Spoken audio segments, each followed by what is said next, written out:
বন্ধুরা, আগের ভিডিওতে দেখিয়েছি চাল ভিজিয়ে সুন্দর করে সেটাকে পানি ঝরিয়ে শুকিয়ে নিয়ে চাউলের গুঁড়া করতে গিয়েছিলাম।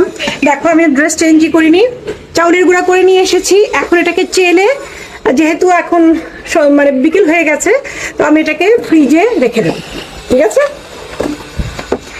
এখন আমি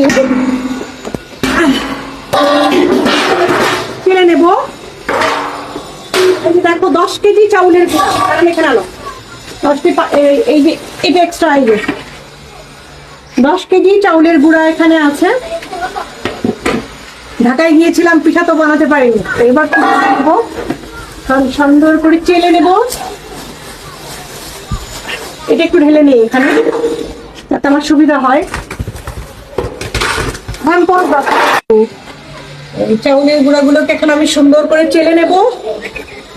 ঠিক আছে, রান্নাঘরে কাজ করার সময়, রান্না করার সময় আমি চুলটা বেঁধে রাখি, এই যে, যাতে চুল নোংরা না হয়, প্লাস খাবার জিনিসের চুল যেন না যায় সেই জন্য। ঠিক আছে, অনেকে মনে করে অন্য সময় যখন আমার ভিডিও দেখে যে আমার হিজাব নাই, তখন তোমরা ভুল বোঝো।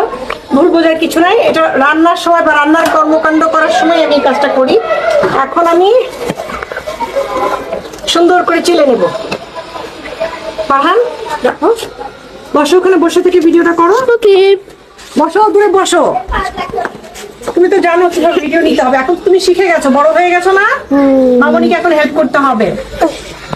ঠিক আছে, একটু কাছ থেকে নিবা, একটু দূর থেকে নিবা। ছেলেকে ভিডিও করা শেখাচ্ছি, কারণ ও যখন বাসায় থাকে একটু হেল্প করলে আমার জন্য খুব ভালো হয়। সবসময় সেলফি ক্যামেরা অন করে ভিডিও করলে আমার কষ্ট হয়। দেখো বন্ধুরা, মেশিনে করে নিয়ে এসেছি, একটু অল্প একটু, এই যে দেখো, এটা দেখাও, কাছে নিয়ে এসে দেখাও। এই যে মোলকা হয় না, দেখো 10 কেজিতে সম্ভবত 1 মুঠো মোলকা হবে কিনা সন্দেহ। তো এই যে এখন আমি আস্তে আস্তে চেলে নিচ্ছি।